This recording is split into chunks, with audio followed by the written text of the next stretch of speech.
es que si tú y yo somos cristianos, se debería esperar que nos comportemos como cristianos. Nosotros tenemos una identidad, una nueva identidad, una nueva naturaleza. Lo que Pablo está diciendo aquí es que si hemos muerto y resucitado con Cristo de tal manera que Él es ahora el todo y en todos, vivamos a la luz de esa realidad.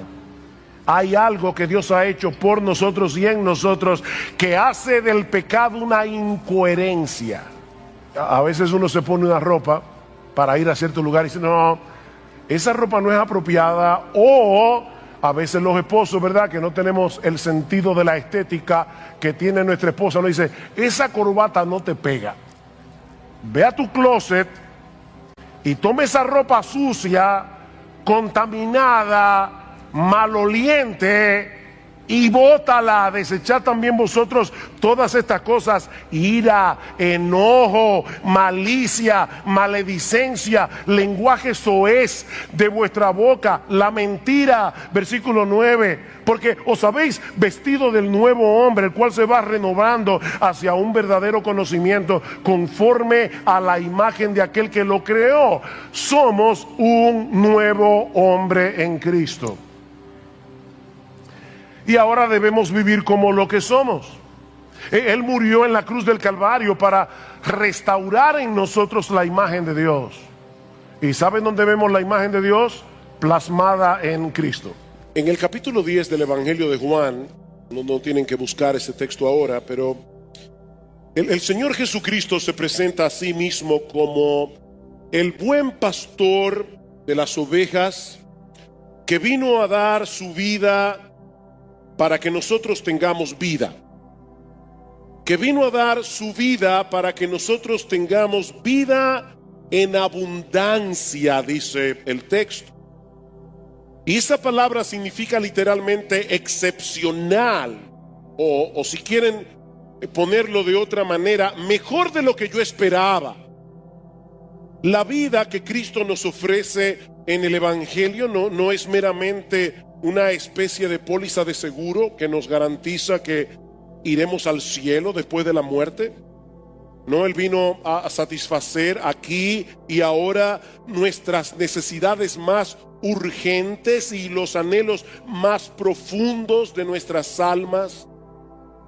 Cristo vino a libertarnos de la esclavitud del pecado. Él vino a reconciliarnos con Dios. Él vino a dar sentido, propósito, trascendencia, significado a nuestra vida. Él vino a darnos seguridad, consuelo, gozo, esperanza, contentamiento. Él dio su vida en una cruz para que nosotros pudiéramos experimentar esa clase de vida.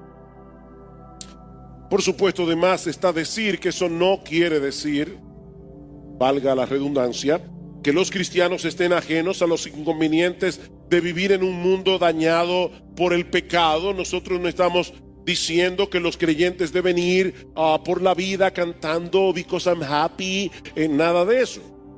La vida cristiana de este lado de la eternidad es perfectamente compatible con el dolor, con la tristeza que nosotros experimentamos en este cuerpo de muerte, porque todavía nosotros no hemos llegado al lugar final de nuestro reposo. Mis hermanos, hay un solo cielo y no se encuentra aquí. De manera que experimentar la vida abundante que Cristo vino a ofrecer no significa que los cristianos vivimos en una especie de nirvana espiritual, ajenos a las luchas y angustias que son comunes a todos los hombres. Nosotros podemos tener gozo, contentamiento, esperanza en medio del dolor y de la aflicción, porque sabemos que tenemos un Padre en los cielos que cuida de nosotros. Sabemos que todas las cosas que Él decreta son para su gloria y son para el bien de nuestras almas. Sin embargo, y siendo bien honestos en esta mañana, Debemos reconocer, mis hermanos, con tristeza, que hay muchas personas que profesan ser cristianas y no parecen estar disfrutando de esa vida abundante de la que habla el Señor en Juan capítulo 10. De hecho, más bien dan la impresión de que su cristianismo es una carga difícil, es una carga pesada, y nos preguntamos ¿por qué? ¿Por qué? ¿Cuál es el problema de este tipo de personas? Bueno, yo creo que no podemos dar una respuesta simplista a esta pregunta, porque no todos los casos caen en la misma categoría. Pero al menos yo creo que podemos decir en sentido general que esto suele suceder por una de dos cosas. Por un lado, porque es posible que algunos que profesen ser cristianos en realidad no sean creyentes. Son como esa higuera de la que va a hablar Marcos más adelante en su evangelio, que tenía muchas hojas, recuerdan, pero no tenía ningún fruto. Profesan ser cristianos, pero es una mera fachada sin sustancia. No tienen una relación real, vital, deleitosa con el Señor Jesucristo. Eso es probable. Pero también es probable que algunos cristianos verdaderos hayan perdido el foco de lo que significa seguir a Cristo y estén atravesando en este momento por una especie de invierno espiritual. Y lo triste es que algunos están allí y ni cuenta se dan. Y yo les ruego al Señor de verdad que despierte conciencia en esta mañana. Son creyentes que continúan haciendo básicamente las mismas cosas que han estado haciendo desde que se convirtieron al Señor, pero están funcionando en piloto automático, por decirlo de alguna manera.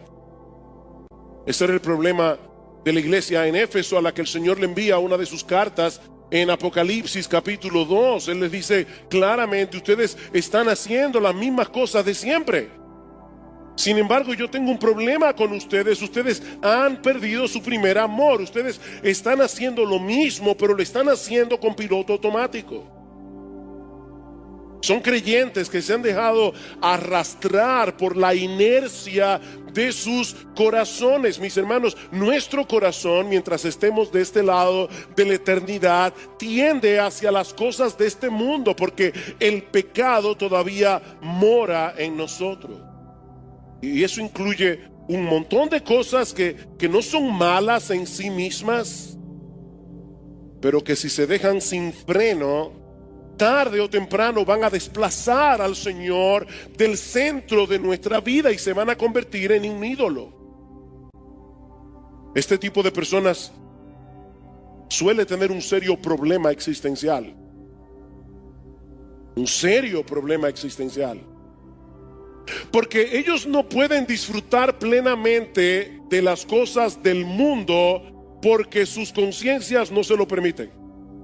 Son creyentes, tienen al Espíritu Santo y el Espíritu los anhela celosamente, así que no pueden disfrutar plenamente de las cosas de este mundo como lo disfrutaban antes cuando no eran creyentes, pero tampoco disfrutan plenamente de su vida cristiana, porque se han dejado absorber de tal manera por las cosas de este mundo, sean legítimas o no, que están languideciendo espiritualmente. Ellos están así como en una especie de tierra de nadie. Ellos viven como en un limbo espiritual. Son cristianos insípidos que van por la vida profesando a Cristo y dando pena al mismo tiempo. Profesando a Cristo y dando pena. Y la pregunta que debemos hacernos hoy es: ¿cuál es el remedio para este tipo de casos?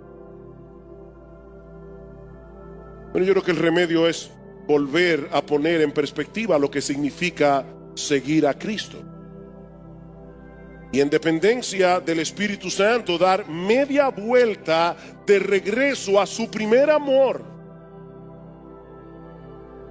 Yo recuerdo cuando mis hermanos y yo nos bautizamos hace 38 años atrás, que en la pila del bautismo nos pidieron que cantáramos un corito que estaba muy de moda en esa época y que Los hermanos más viejos de nuestra congregación seguramente recordarán, he decidido seguir a Cristo, no vuelvo atrás, no vuelvo atrás.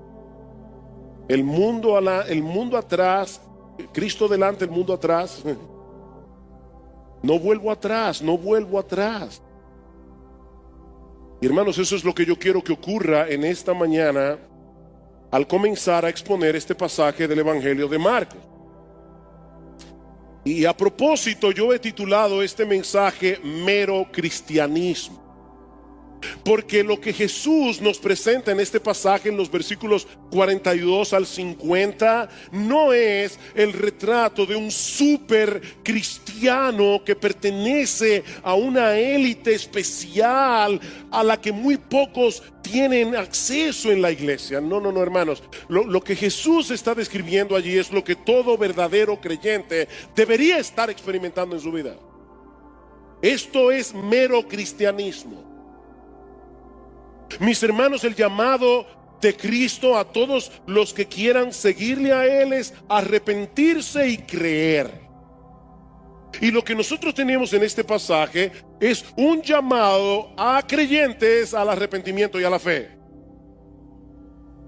Dice, el arrepentimiento es volverte de una vida de pecado, de una vida centrada en ti mismo, siguiendo tu propia voluntad, buscando tu propia gloria, para volverte a Dios y caminar en pos de Él, confiando únicamente en Cristo. Mi amigo que estás aquí en esta mañana, es importante que tú sepas que venir a ser cristiano no es como hacerse miembro de un club social.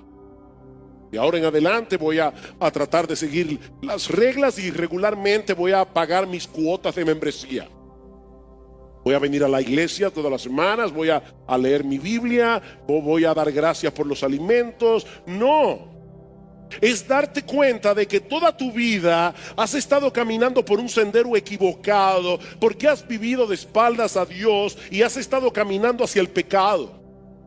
La fuerza motora de tu vida ha sido el orgullo, ha sido el egoísmo, cuando debió haber sido la gloria de Dios, vivir con el propósito de que solo Él sea exaltado, solo Él sea conocido en todo lo que haces.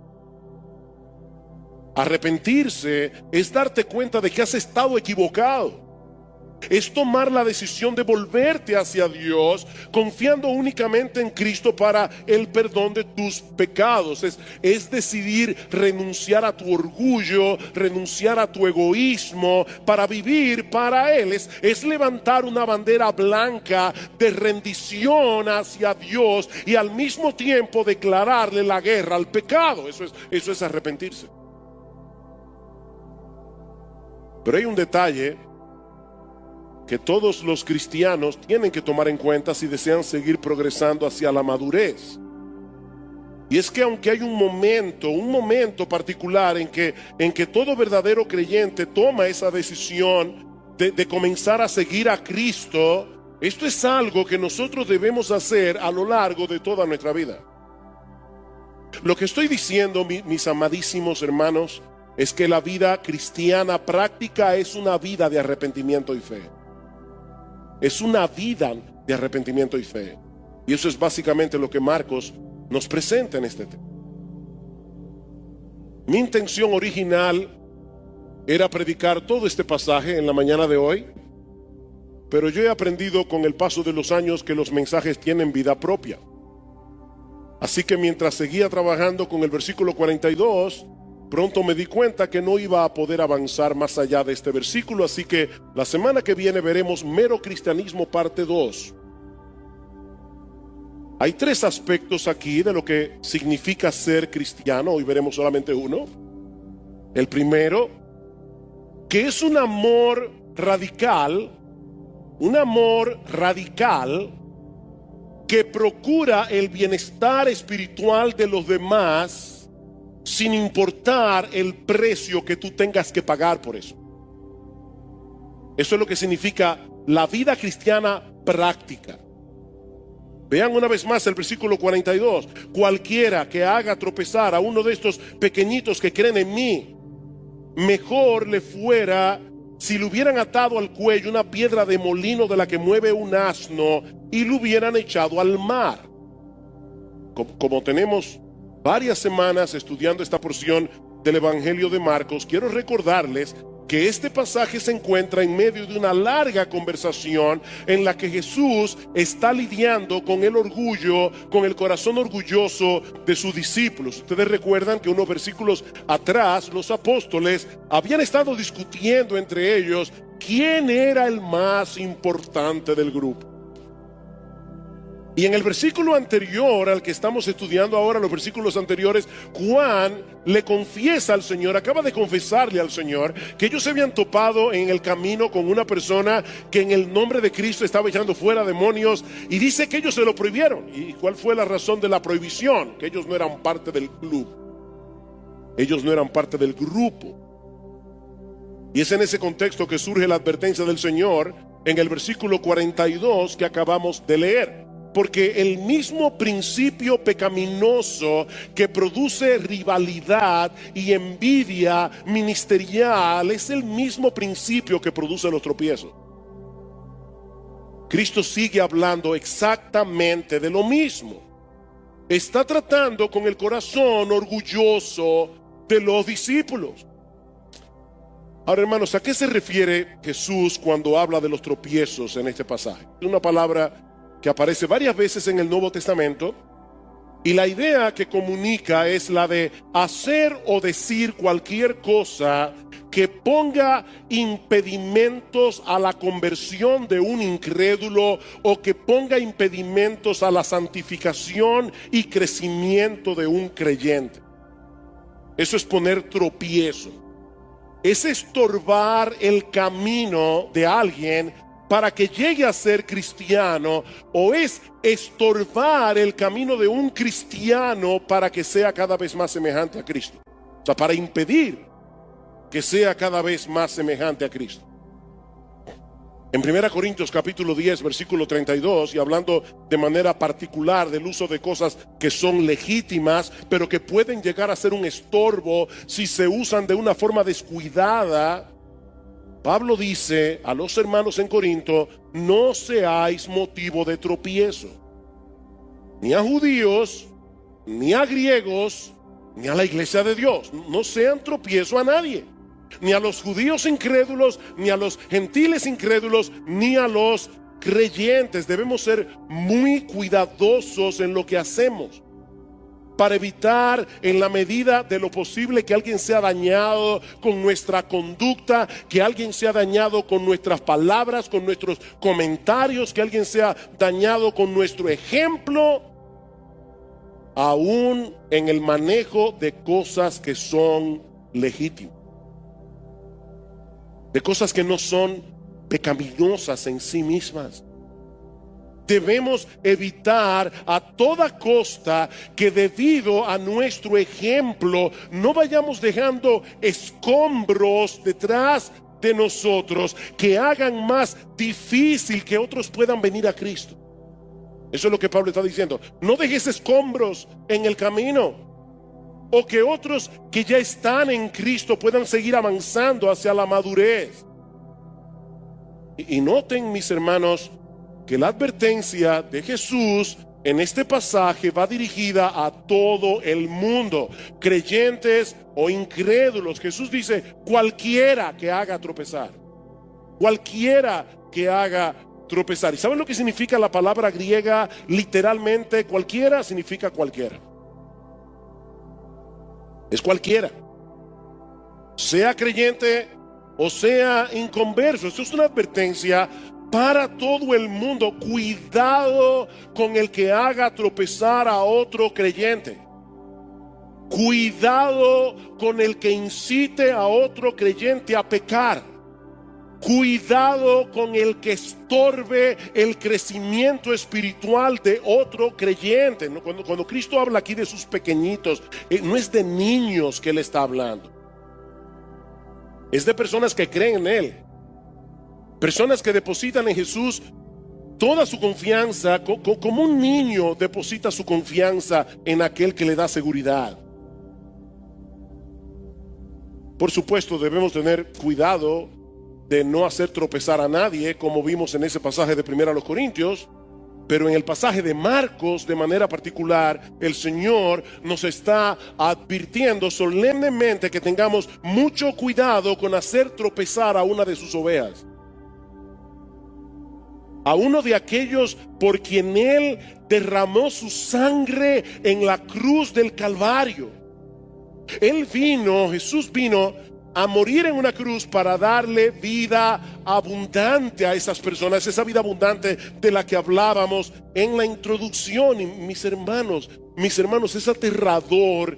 Y créanme, una vez más, yo sé que yo digo eso mucho, pero no estoy usando las palabras por usar palabras porque suenan impactantes, no, es porque son palabras que comunican lo que yo quiero comunicar. Es aterrador pensar que cualquiera de nosotros podamos estar trabajando en contra de Jesús. Él dejó su trono de gloria, dio su vida en una cruz, murió en la cruz del Calvario para hacer algo. Y tú y yo estamos trabajando en su contra. Tú y yo estamos aunándonos con el diablo para hacer una obra exactamente contraria a la obra que Jesús vino a hacer. Es aterrador pensar que nosotros estamos dejando escombros en el camino para hacer más difícil que otros creyentes puedan avanzar.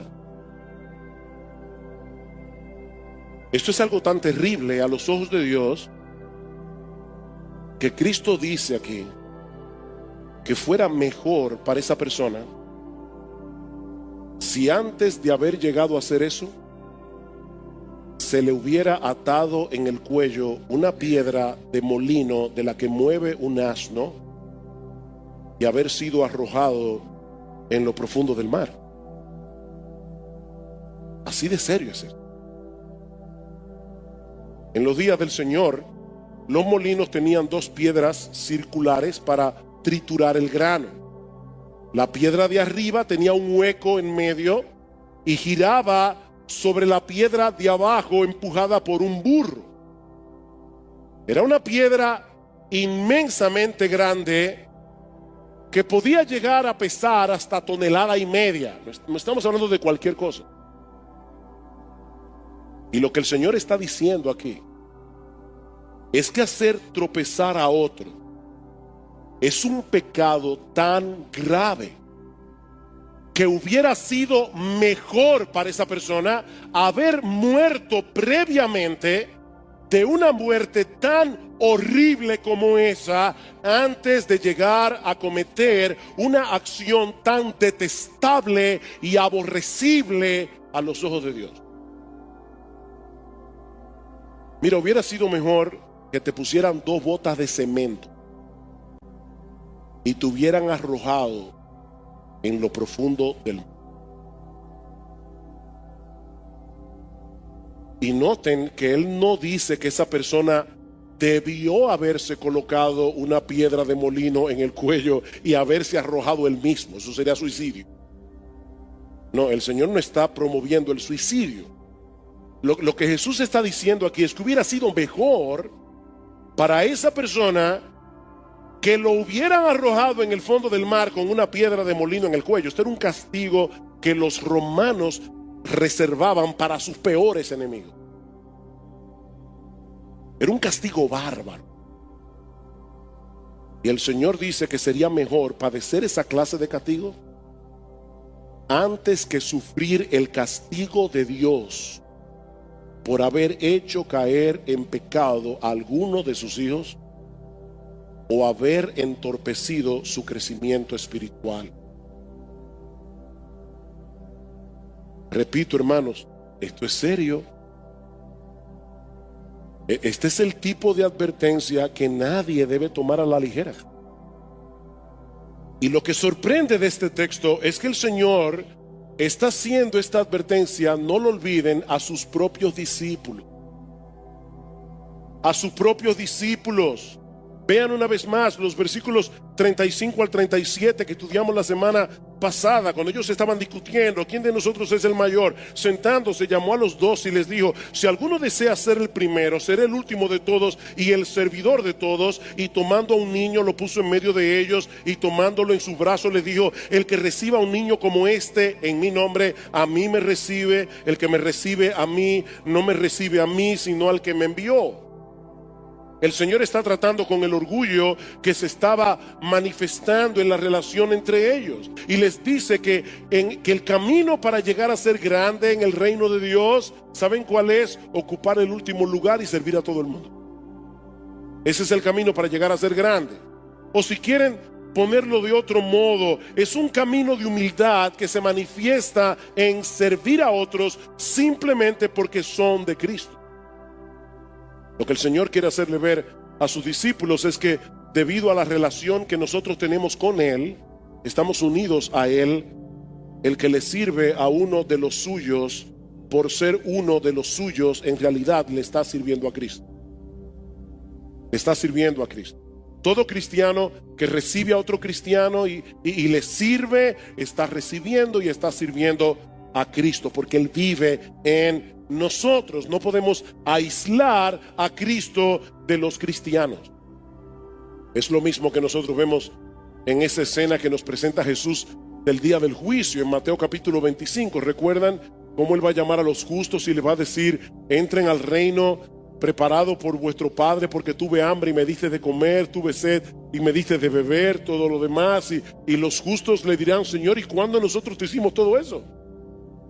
Y dice: respondiendo el rey les dirá: en verdad os digo que en cuanto lo hicisteis a uno de estos hermanos míos, aún a los más pequeños, a mí me lo hiciste. A mí me lo hiciste. Pero hermanos, esto también funciona a la inversa.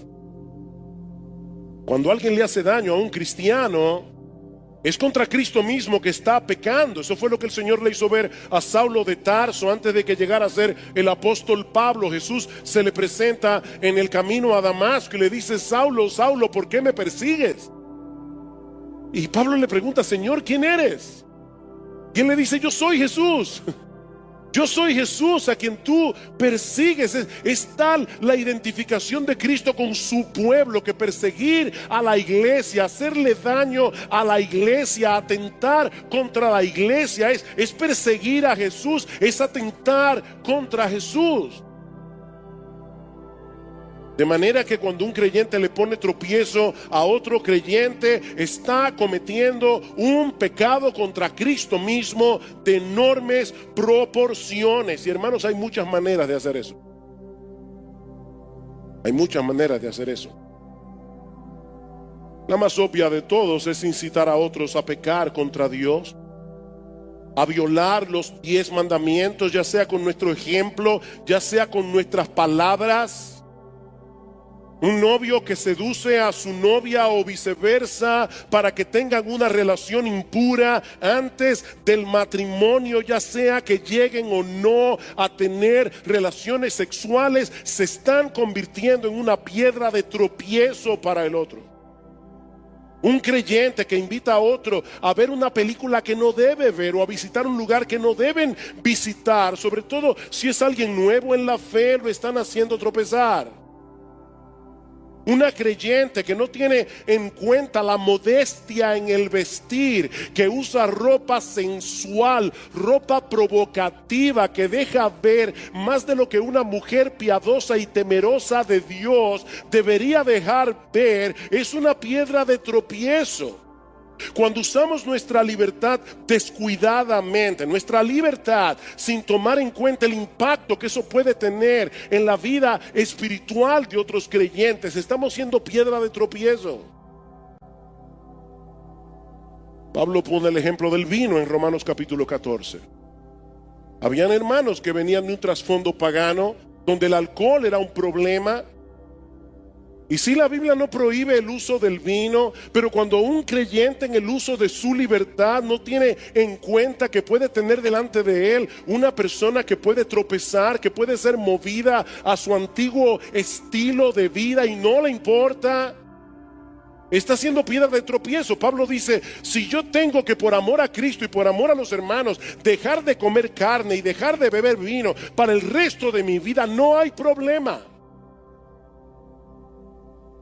Cuando hacemos comentarios que pueden desanimar a otros creyentes en su lucha en pos de la santidad, o en su deseo de hacer las cosas como dice la Escritura, le estamos poniendo una piedra de tropiezo. Y aquí tenemos a un padre tratando de criar a sus hijos en la disciplina y amonestación del Señor, no abusando de ellos, pero sí aplicando la vara de la corrección cuando es necesaria. Y aquí tenemos a otros padres con más tiempo en la iglesia, supuestamente con más madurez, diciéndoles que eso no es tan así, que deben tomar en cuenta algunos de esos conceptos de los expertos en psicología, aún por encima de la enseñanza del libro de Proverbios. Esos padres están dejando escombros detrás, dificultando el camino de estos otros padres que desean hacer las cosas bien. Cuando chismeamos en contra de otros hermanos, estamos provocando de ese modo que algunos creyentes se aíslen de su iglesia, se aíslen de sus líderes y se vuelvan cínicos y se vuelvan hipercríticos. Estamos siendo piedra de tropiezo. Cuando promovemos la mundanalidad en la iglesia, estamos siendo piedra de tropiezo. Y para ser más concreto, mi hermano, cuando tu estilo de vida, cuando el uso de tu tiempo, cuando el uso de tus recursos, la forma como te entretienes, promueven los valores del mundo que son ajenos y contrarios a la piedad, que son ajenos y contrarios al temor de Dios, que no promueven una vida cada vez más semejante a Jesús, eso es mundanalidad. Y cuando tú vives así, tú estás promoviendo la mundanalidad en la iglesia. Cuando nuestra falta de compromiso con la iglesia y con los hermanos estimula a otros a tener esa misma falta de compromiso, estamos siendo tropiezo. Mis hermanos, podríamos poner un montón de ejemplos, pero yo creo que estos son suficientes para entender cuál es la advertencia que el Señor nos está dando aquí. Para cómo aplicamos esta advertencia de Jesús al caso de un creyente que hace tropezar a otro creyente.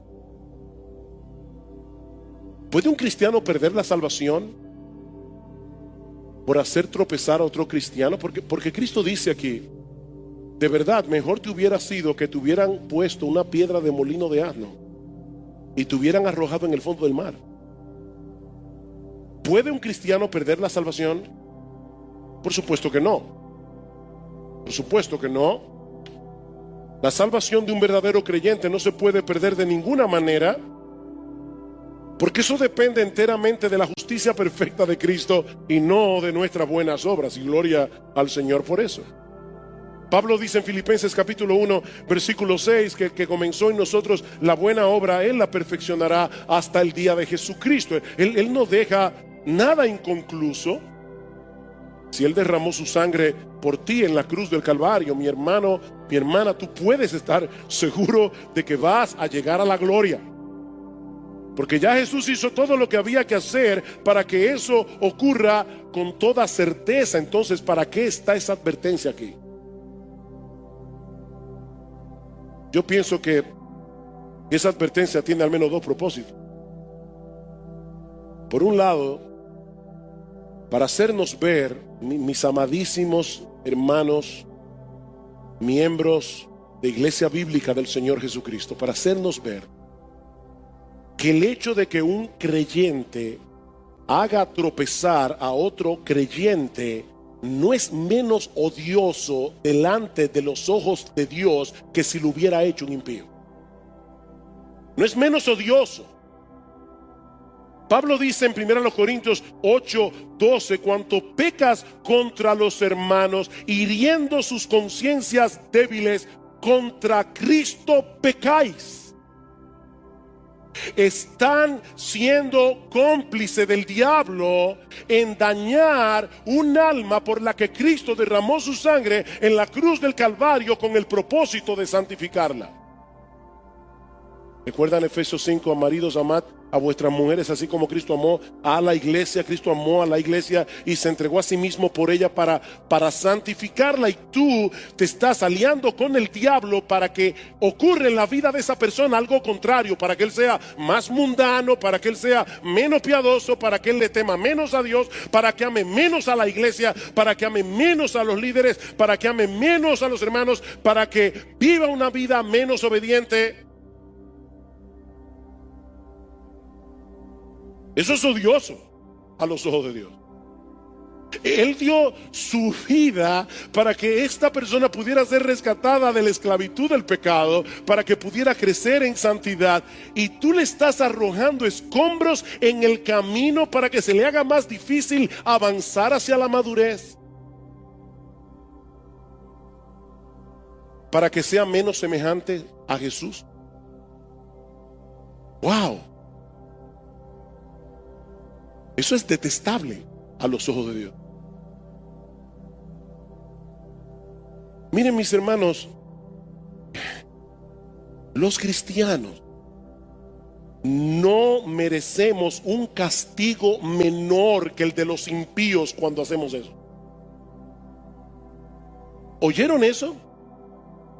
Los cristianos no merecemos un castigo menor que el de los impíos cuando hacemos eso. Gracias al Señor que Él pagó por todos nuestros pecados en la cruz, si somos creyentes, aunque eso no evita la disciplina de Dios.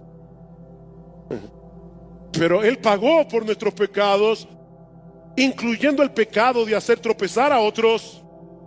Pero, mis hermanos, de ninguna manera podemos tomar ese pecado a la ligera. Eso es lo que Cristo nos está haciendo ver aquí. Esto es algo odioso, es algo detestable, es algo abominable, es algo horrible a los ojos de Dios. Pero yo creo que hay otra razón adicional de por qué esa advertencia está ahí. Si una persona está viviendo descuidadamente, poniendo tropiezo a otros sin que eso perturbe su conciencia, sin que se arrepienta de su pecado, amparada en que esa es su libertad en Cristo, es muy probable que esa persona esté yendo camino al infierno.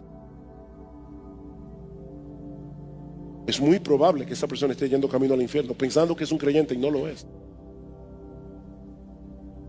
Escuchen lo que sigue diciendo el Señor en los versículos 43 al 48 que vamos a estudiar la semana que viene. Él dice a sus apóstoles: mira, si tu mano te es ocasión de caer o de pecar, córtala.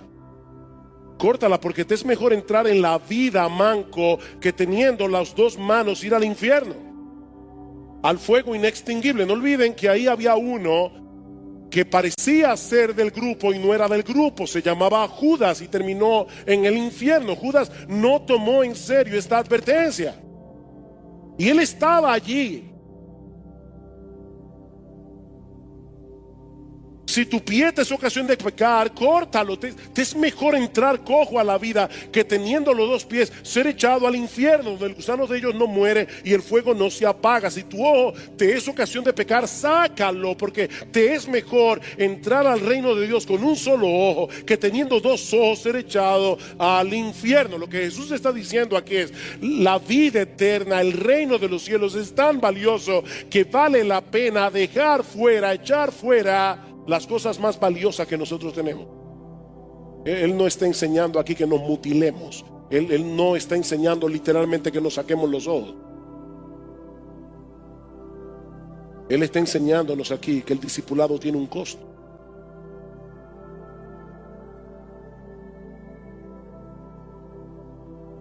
Sabemos que la salvación es únicamente por gracia, por medio de la fe.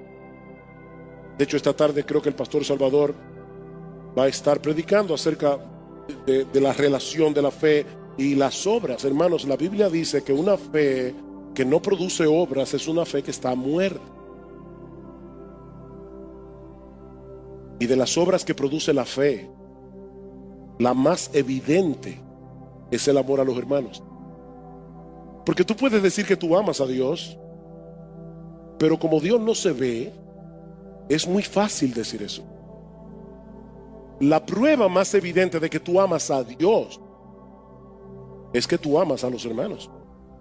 Primera de Juan capítulo 3, nosotros sabemos que hemos pasado de muerte a vida en que amamos a los hermanos. El que no ama a su hermano permanece en muerte. En esto hemos conocido el amor, en que Él puso su vida por nosotros. También nosotros debemos poner nuestras vidas por los hermanos. Es un amor radical. Amados, amémonos unos a otros porque el amor es de Dios. Primera de Juan 4. Todo aquel que ama es nacido de Dios y conoce a Dios. El que no ama no ha conocido a Dios, porque Dios es amor. Primera de Juan 4:20. Si alguno dice yo amo a Dios y aborrece a su hermano, es un mentiroso. Pues el que no ama a su hermano a quien ha visto, ¿cómo puede amar a Dios a quien no ha visto? Y nosotros tenemos este mandamiento de Él: el que ama a Dios, ame también a su hermano. A final de cuentas, lo que nosotros tenemos en Marcos capítulo 9, versículo 42, si lo vemos positivamente, es un llamado a amar a nuestros hermanos en la fe, haciendo todo lo que esté a nuestro alcance para que sigan creciendo a la imagen de Jesús. Todo lo que esté a nuestro alcance. No se trata simplemente de dejar de hacer cosas que pueden ser de tropiezo a otros. No, este es un llamado a amar a los demás con un amor radical, al punto de negarnos cosas que pueden ser legítimas, al punto de cambiar nuestros planes porque queremos promover el bienestar espiritual de nuestros hermanos, y todo eso con la motivación de amor a Cristo, porque amamos a Cristo. Marcos capítulo 9, versículo 42. Y cualquiera que haga tropezar a uno de estos pequeñitos que creen en mí, mejor le fuera si le hubieran atado al cuello una piedra de molino de las que mueve un asno y lo hubieran echado al mar. Vamos a orar una vez más. Padre, este es un pasaje sobrio de tu palabra. Es una advertencia muy solemne de parte del Señor. Y nosotros queremos que tú prepares nuestros corazones para recibir esta palabra con mansedumbre. Que tú quites de nosotros cualquier prejuicio, cualquier anhelo de autojustificación, y que tú obres poderosamente, Señor, a través de tu palabra, porque te lo pedimos en Cristo. Amén. En el capítulo 10 del Evangelio de Juan, no tienen que buscar ese texto ahora, pero el Señor Jesucristo se presenta a sí mismo como el buen pastor de las ovejas, que vino a dar su vida para que nosotros tengamos vida, que vino a dar su vida para que nosotros tengamos vida en abundancia, dice el texto. Y esa palabra significa literalmente excepcional, o si quieren ponerlo de otra manera, mejor de lo que yo esperaba. La vida que Cristo nos ofrece en el Evangelio no es meramente una especie de póliza de seguro que nos garantiza que iremos al cielo después de la muerte. No, Él vino a satisfacer aquí y ahora nuestras necesidades más urgentes y los anhelos más profundos de nuestras almas. Cristo vino a libertarnos de la esclavitud del pecado. Él vino a reconciliarnos con Dios. Él vino a dar sentido, propósito, trascendencia, significado a nuestra vida. Él vino a darnos seguridad, consuelo, gozo, esperanza, contentamiento. Él dio su vida en una cruz para que nosotros pudiéramos experimentar esa clase de vida. Por supuesto, de más está decir que eso no quiere decir, valga la redundancia, que los cristianos estén ajenos a los inconvenientes de vivir en un mundo dañado por el pecado. Nosotros no estamos diciendo que los creyentes deben ir por la vida cantando "Because I'm happy", nada de eso. La vida cristiana de este lado de la eternidad es perfectamente compatible con el dolor, con la tristeza que nosotros experimentamos en este cuerpo de muerte, porque todavía nosotros no hemos llegado al lugar final de nuestro reposo. Mis hermanos, hay un solo cielo y no se encuentra aquí. De manera que experimentar la vida abundante que Cristo vino a ofrecer no significa que los cristianos vivimos en una especie de nirvana espiritual, ajenos a las luchas y angustias que son comunes a todos los hombres. Nosotros podemos tener gozo, contentamiento, esperanza en medio del dolor y de la aflicción, porque sabemos que tenemos un Padre en los cielos que cuida de nosotros. Sabemos que todas las cosas que Él decreta son para su gloria y son para el bien de nuestras almas. Sin embargo, y siendo bien honestos en esta mañana, debemos reconocer, mis hermanos, con tristeza, que hay muchas personas que profesan ser cristianas y no parecen estar disfrutando de esa vida abundante de la que habla el Señor en Juan capítulo 10. De hecho, más bien dan la impresión de que su cristianismo es una carga difícil, es una carga pesada, y nos preguntamos ¿por qué? ¿Por qué? ¿Cuál es el problema de este tipo de personas? Bueno, yo creo que no podemos dar una respuesta simplista a esta pregunta, porque no todos los casos caen en la misma categoría.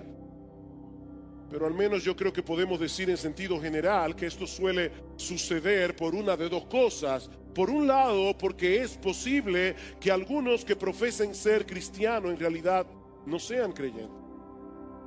Son como esa higuera de la que va a hablar Marcos más adelante en su evangelio, que tenía muchas hojas, recuerdan, pero no tenía ningún fruto. Profesan ser cristianos, pero es una mera fachada sin sustancia. No tienen una relación real, vital, deleitosa con el Señor Jesucristo. Eso es probable. Pero también es probable que algunos cristianos verdaderos hayan perdido el foco de lo que significa seguir a Cristo y estén atravesando en este momento por una especie de invierno espiritual. Y lo triste es que algunos están allí y ni cuenta se dan. Y yo les ruego al Señor de verdad que despierte conciencia en esta mañana. Son creyentes que continúan haciendo básicamente las mismas cosas que han estado haciendo desde que se convirtieron al Señor, pero están funcionando en piloto automático, por decirlo de alguna manera. Ese era el problema de la iglesia en Éfeso, a la que el Señor le envía una de sus cartas en Apocalipsis capítulo 2. Él les dice claramente: ustedes están haciendo las mismas cosas de siempre. Sin embargo, yo tengo un problema con ustedes. Ustedes han perdido su primer amor. Ustedes están haciendo lo mismo, pero lo están haciendo con piloto automático. Son creyentes que se han dejado arrastrar por la inercia de sus corazones. Mis hermanos, nuestro corazón, mientras estemos de este lado de la eternidad, tiende hacia las cosas de este mundo, porque el pecado todavía mora en nosotros. Y eso incluye un montón de cosas que no son malas en sí mismas, pero que si se dejan sin freno, tarde o temprano van a desplazar al Señor del centro de nuestra vida y se van a convertir en un ídolo. Este tipo de personas suele tener un serio problema existencial. Un serio problema existencial. Porque ellos no pueden disfrutar plenamente de las cosas del mundo porque sus conciencias no se lo permiten. Son creyentes, tienen al Espíritu Santo y el Espíritu los anhela celosamente, así que no pueden disfrutar plenamente de las cosas de este mundo como lo disfrutaban antes cuando no eran creyentes, pero tampoco disfrutan plenamente de su vida cristiana, porque se han dejado absorber de tal manera por las cosas de este mundo, sean legítimas o no, que están languideciendo espiritualmente. Ellos están así como en una especie de tierra de nadie. Ellos viven como en un limbo espiritual.